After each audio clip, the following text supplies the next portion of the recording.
And welcome back, everyone. Welcome back to another week, another edition of ESL Open Cup Asia number 211. I'm, of course, your ZvP, and with me, I'm joined by my lovely plushies and the people in the chat and our beautiful players, because we have a special night tonight. We have a returning CranKy Duckling competing in today's tournament. I'm so excited.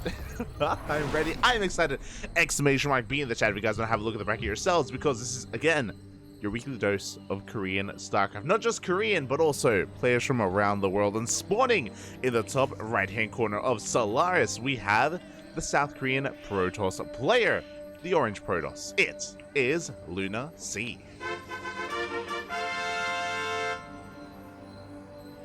And spawning in the bottom right-hand corner, we have his opponent. We have the Australian Zerg player representing the CranKy Ducklings, as he is one of our own. Quack pop. It is Oreo. He makes his opponents go, uh-oh, it is Oreo. Let's go. It's been so long. It's been quite some time since I've last had the luxury of casting Oreo. I don't think I've ever... actually, no, but never mind. I think the last time I casted Oreo was October of last year. So it's been a couple of months. It's been a couple of months here. And in the time since then, of course, Oreo has since graduated. Those that are wondering, Oreo, of course, he's the Australian Zerg player. He's been an up-and-comer in Australia for a long time, was the best Zerg player in Australia for quite some time as well, did end up stepping away, did end up retiring, focusing on his IRL commitments, did finish his thesis at the end of the year in December last year, and currently starting his PhD. So yeah, Oreo, he is a PhD student at the moment, but has decided to dabble back into StarCraft once again, and I'm more than happy to be here for him. Oreo. I think we've brought Oreo on, and I've casted with Oreo a couple of times in years past, like maybe like in 2020, 2021. We've casted a little bit together as well.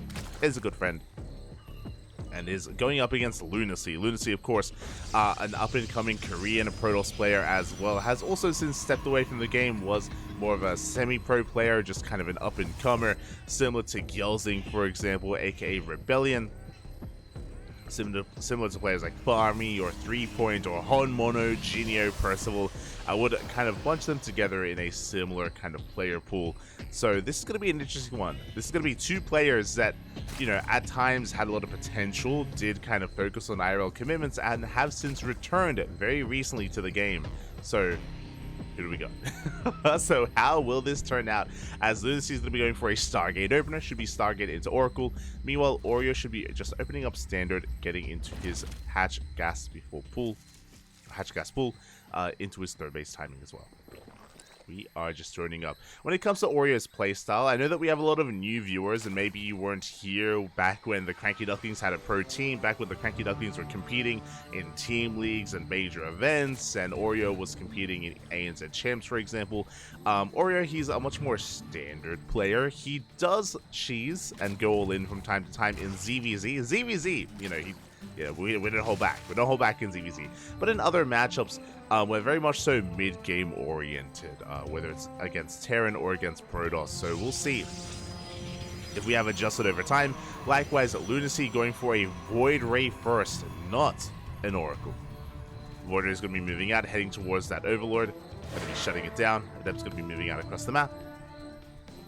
And it's going to be on LunaSea to bring down this Overlord and to deny any kind of scout information. And we can see why. We see our tech. We see the follow-up. It is a Twilight Council. Twilight Council into a Robo. It is going to be Glaive Adepts, I imagine. Oh, actually, wait, what? Robo? I just realized what I just said. This should be a Glaive Adept follow-up, but the Robo is interesting, and we see why. So, traditionally, it's a two-base all-in. I was going to say that if it was to be Glaive Adepts, we would skip the Robo so we can afford a third base, but there is no third base. It is going to be two-base play here. We have 6 gates in total, 4 gateways on the way. We have 2 more done. Sorry, did I say 4 gates? 6 gates on the way, 2 already done. It's going to be a 2-base, 8-gate charge all-in at a LunaSea, and Oreo needs to piece this together. Now, the Void Ray revelation, or the reveal of this Void Ray, should signify that there could be aggression behind this, there could be Glaive Adepts, so Oreo should be preparing back at home for that, and there it is. We have a earlier Roach Warren, around 4-minute 35 Roach Warren timing here. This is okay, but we need more to defend because a 2-base all-in is going to hit like a truck. There is nothing else behind this. We're just amassing a massive amount of Zealots, and Oreo has no idea what's going on. Without Spine Crawlers, without Banelings, with only Ling Roach to defend, this is going to be a tight hold here for Oreo. Oh boy. It is going to be a tight hold as he's checking the wall here. Does confirm the full wall off. That is a big sign of what is to come. Likewise, we have another scout coming in from the left-hand side, going to be confirming the lack of third base, and that is going to be the confirmation that Oreo needs, that there is no economy behind this. So we are all in. Here we go. The Queens are massing together. Lings and Roaches are on the way. We have Spore Crawlers as well, just in case it is going to be DTs. Just in case Dark Templar are on the horizon. And Oreo, he needs to amass everything he can right now as the charge-outs, they have been revealed. We have to pull back. We have to pull back here to the ramp, to the Sim City to try and force a choke point. So far, good movement here out of Oreo. I'm loving the choke point here at the ramp. So far, good transfuse here, just walling off, reducing that surface area on the Queens.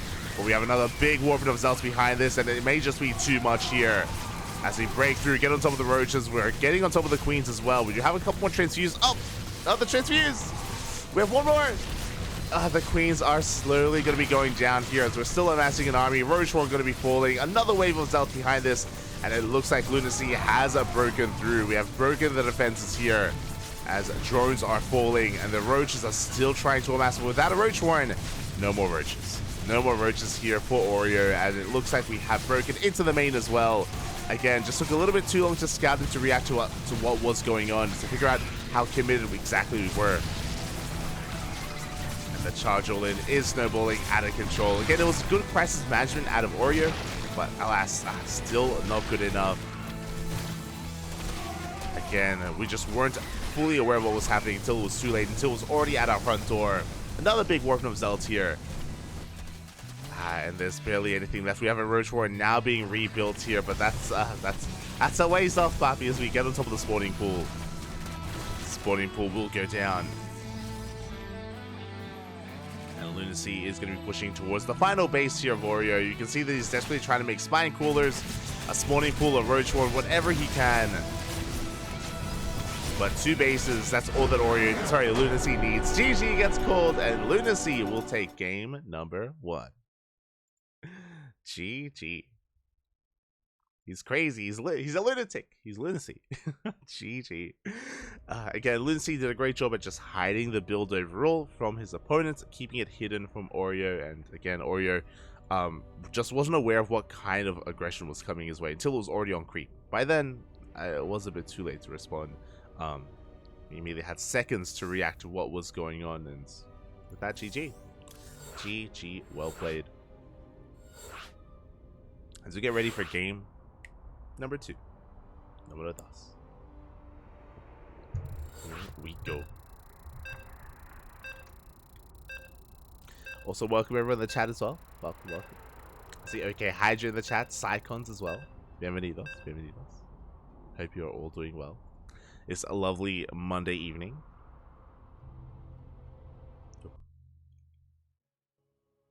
We are getting into that second game. As a reminder as well, we are going to be covering Masters Coliseum. Masters Coliseum is going to be later on in the evening after we wrap up ESL Open Cup Asia. We will be there. And here we go. Spawning in the bottom left-hand corner of Hecate, we have the South Korean Protoss player, the Orange Protoss, representing himself, leading the series 1-0. It is LunaSea. And spawning in the top right-hand corner, we have his opponent. We have the Australian Zerg player representing the CranKy Ducklings, looking to fight back, looking to bounce back. We have Oreo.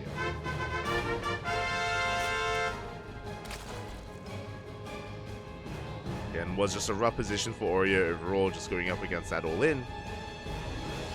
Again, with very little time to react, but we'll see if he can have some better success here in game number 2. Again, if we are ending up into a much more standard game, I want to give the edge to Oreo, but that's only if we can get into a standard game. Can we get there? That's the question. That is the question.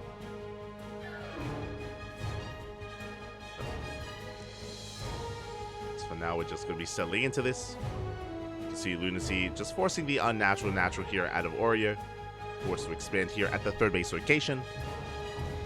So there's going to be a hatch gas pool opener here.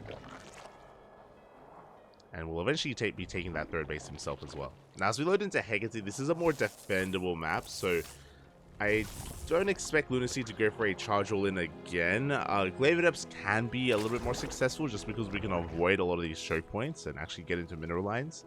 We'll see. We'll see how aggressive LunaSea wants to be.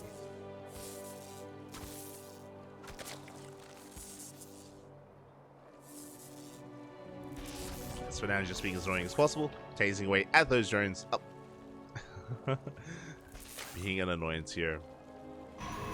Behind this, do have our bases up and running, soon to be throwing down our tech. Based on the pylon placement, this looks like another Stargate opener, but just because it's a Stargate doesn't mean it's going to be macro focused. Again, the Void Ray is a big sign of aggression, or it can be a big sign of aggression.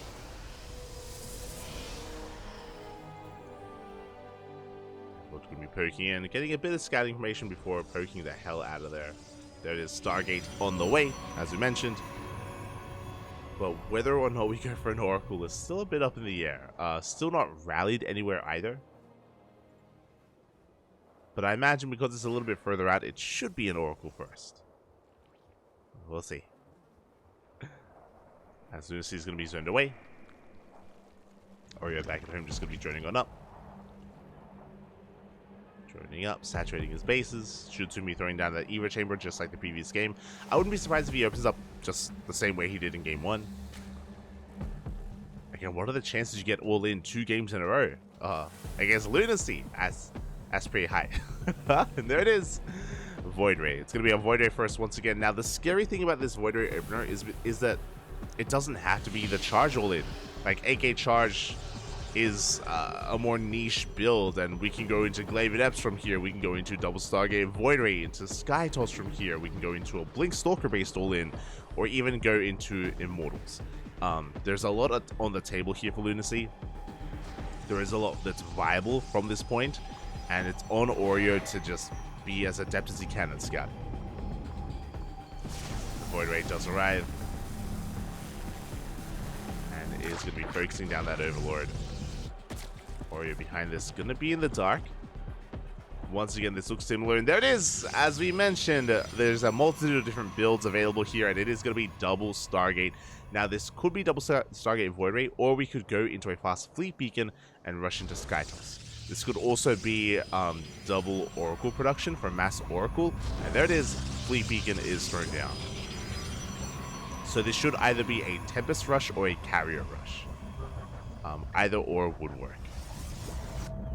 And Oreo, for the time being, throws down his Evo Chamber just like the previous game. He is not convinced. He's not convinced that this is going to be the same build 2 games in a row. Not yet. Which, again, I appreciate. Things they do dip in. They're going to be shut down here at the third base location. Third base soon to be taken here by LunaSea. Oreo still piecing it all together here. He is not convinced. He starts plus 1 melee. Goes for a Bailey Nest as well. Okay. Bold move here from Oreo. Bold. I mean, it's going to pay off, but still a bold move. If it was Glavideps, then he could be in some trouble. Things they rotate around. They're checking for a third base. They see nothing yet. Oreo is still droning, by the way. Third base now taken after the Lings leave. We're checking the linear third base location instead. Before rotating back around and... We try to force our way through the Adept. We do have time to wall off, though. Yeah, shield battery is thrown down. Up! Oh, we barely get the Adept. Nice pick off there out of Oreo. Behind this, we have 18 more Lings on the way. We're making more Queens. How many Queens do we have? 8, soon to be 10. And we do confirm the third base. Oreo breathing a sigh of relief, aware now that there is, of course, an expansion that is not an all-in, but not yet aware of the carriers, as they are now soon to be revealed. Now, because of the Void Ray opener, there's no Overlords. There's no Overlords, but we do scouts. We confirm the carriers. Oreo is aware. Back at home, Spore Crawlers need to be thrown down. Queens need to amass. We have Spore Crawlers in the mineral lines. Queens are on the way. Lings at the same time threaten that third base. They didn't quite get it. They drag out the army. We could try to surround this and try to kill the sentry. So here we go. How many queens do we have? We have those 10 queens, soon to be 13. And we're diving on the carrier. Oh, not transfuse. Transfuse will keep the queens alive just barely. One queen will fall. Oh, another queen as well. We missed the transfuse. No.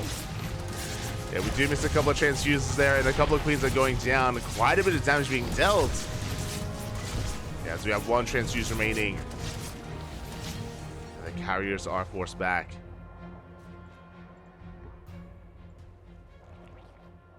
Overall, good damage by LunaSea. He kills how many queens? 3. 3 queens went down. A good trade. Third base is getting up and running. Likewise, we're getting into Void production, and we're going into a ground toss transition. Now, this is a very common follow-up nowadays. It was popularized like beginning of last year by players like Hero, Classic, Australia. A lot of the Korean players, Australia at the time was living in Korea as well, did embrace this. It was featured in GSL, where you start off with Sky Toss and then bam, ground toss. You just transition into ground instead. Corruptors on the way, Roach Warren as well.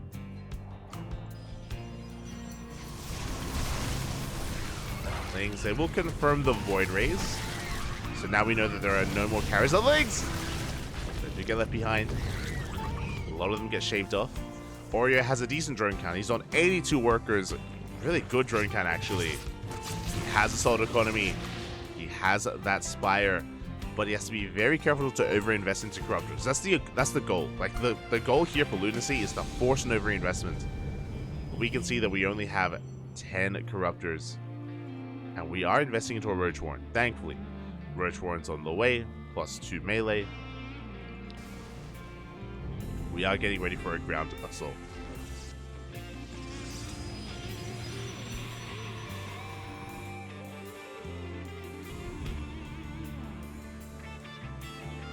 Oreo fanning out his things.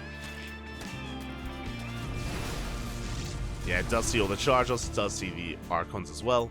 So we know so we invest into Roach Ravager. He knows, Pappy, he knows. Island gets denied. Meanwhile, LunaSea, I believe, hasn't gone into Storm, so it's just Charger Archon alongside a couple of Void Rays. Prism is going to be moving out. Oreo spreading his creep, taking his bases, looking pretty comfortable so far. Has how many queens? 50 of 50 queens! That's a lot of queens, Pappy. Oh, hello, Pecoita.